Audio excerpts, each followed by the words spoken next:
shelter access for persons with disabilities, and I'm certain this is coming from what recently happened to us with the passing of the hurricane. Stay with us. Soon come.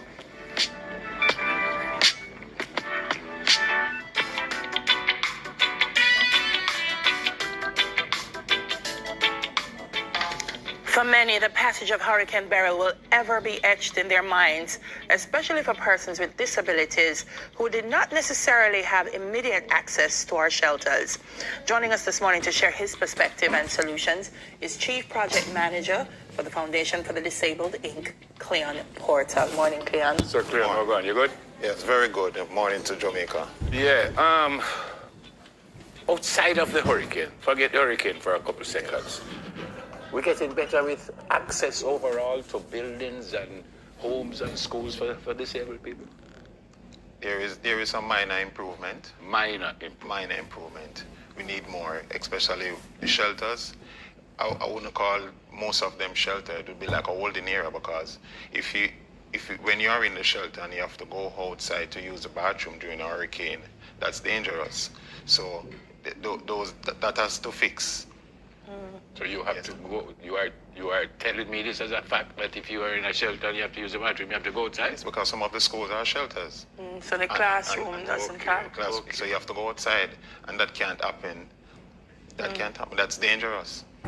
And when you're speaking also of the deaf community, there is no interpreter there on site. You need interpreters. So what saved the day most of the time, as hearing you all discussing earlier, it's the family and the community. You're in church groups. These are the people that come together, especially the Adventist church. They are the only church I know of a deaf church.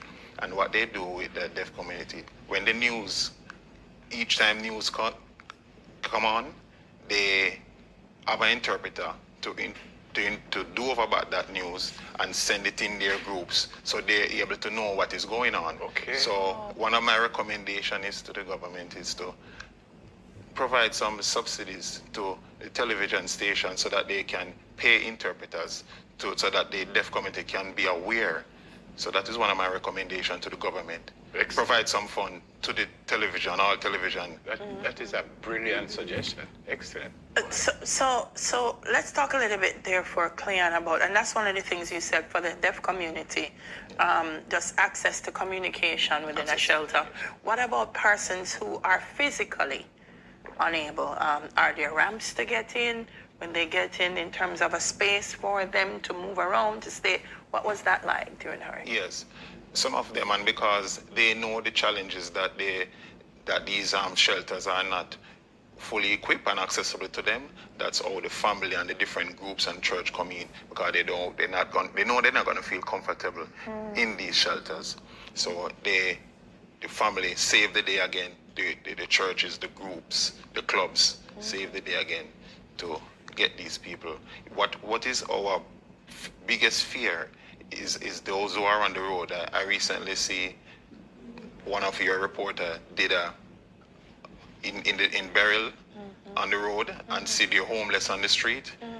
They are the one who we really worry about the most, because many times in hurricane, persons hear the number of persons, Jamaicans who died during the hurricane, but there are many homeless and mentally ill persons who are in these gullies. Some of them has been washed away, but it is not being reported. You know that they are in the gully. It's a possibility. Let me correct that. A possibility that because that's where they live. Because that's where they live.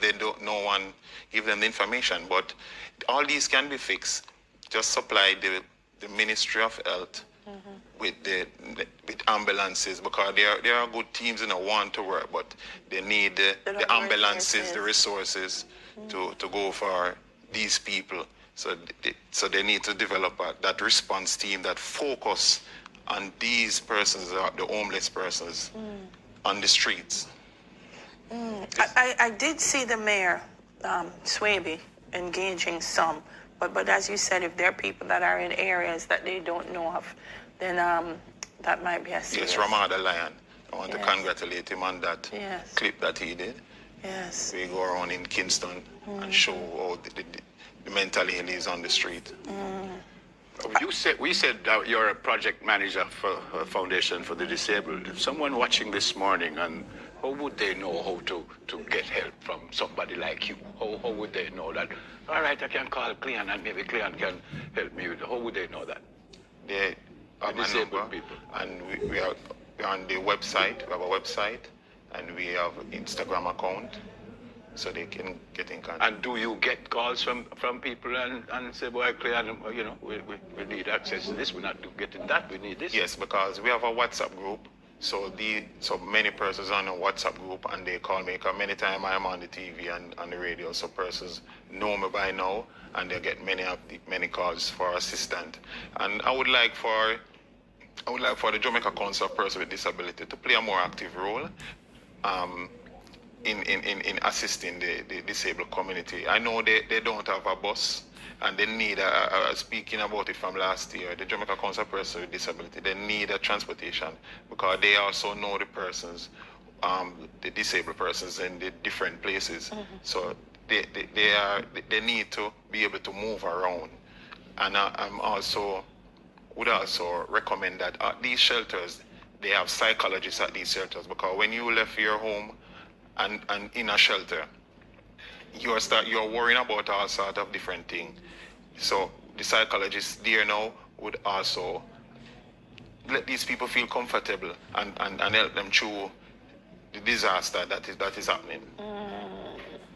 Do you know how many people in the disabled community had problems during the hurricane? Do you know that? What I know, those who are members who are registered with our organization, we do our best to ensure that they are okay. And those who are not okay, as I said, it's those who are not registered, who they are lying on the street, homeless. These people is the focus. They are the one who need the help. Yeah. And there are many who are on the streets. How are you funded? We are funded by by donations, and we do fundraising, and yes, others. Do you find, Cleon, that sometimes, you know, persons with disabilities will say, I prefer to stay home and take my chances than to put myself in a situation where I'm going to be uncomfortable or where it's going to be difficult for me to access. And so the lack of access puts them in more danger because of that? Yes, because the DRM, Disaster Risk Management Act, is from 2015. It needs to be revamped. In what way?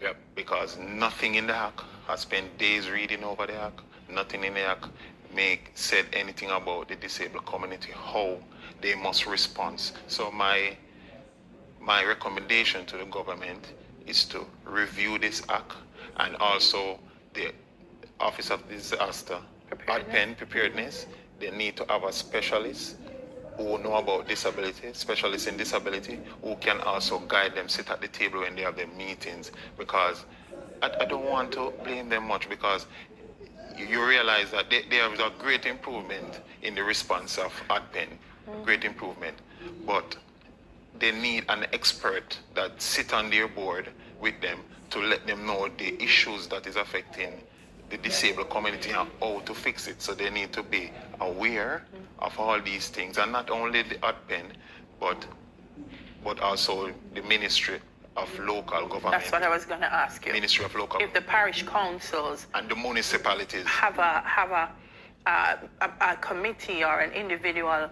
within it that speaks to persons in their municipality that may be disabled. Yes, just like Portmore, the municipality at Portmore, they have a committee, Disaster Risk Management Committee. I sit on that board, and I provide my expertise on that board. But it needed to be also in Ministry of Local Government and ADPEN. So you're saying that the Disaster Risk Management Act speaks or does not speak to disabled at all. At all. So it needs to fix, and I want an emergency meeting on that for that to be looked into. And also the Disability Act also, that need to be fixed and speak to how government respond to disaster and include the disabled community. And finally, you said you've never had the numbers, but as far as you know, members of the disability community, they're all right after this terrible hurricane, as far as you know. They're not fully all right. You have some persons who need roof repair, and food is some of the problem. And the ministry, Mr. Junior, Honorable Charles Jr., I see where he's doing a very wonderful work providing Social food, Security. Social Security, Minister of Social Security, and I want to commend him for that work, and also using the social workers who know these people to identify these people. That is a good move, providing care for them. That has been happening. All right. Yeah, Cleon. And it's also important now because what happened with the hurricane, you have so many holes in the sidewalks now and so many things. And before I end, Yeah, quickly. generator. All the shelters need generators. Yeah, because you really don't want to go to a shelter and you don't have no... and the police lights station on. also needs generators. So that's when persons who come there for assistance and rescue, they can see and feel comfortable. Thanks, Cleon. Chief Project Manager, Foundation for the Disabled, Inc., Cleon Porter. Coming up next, we hear more about our very own Jamaican who's making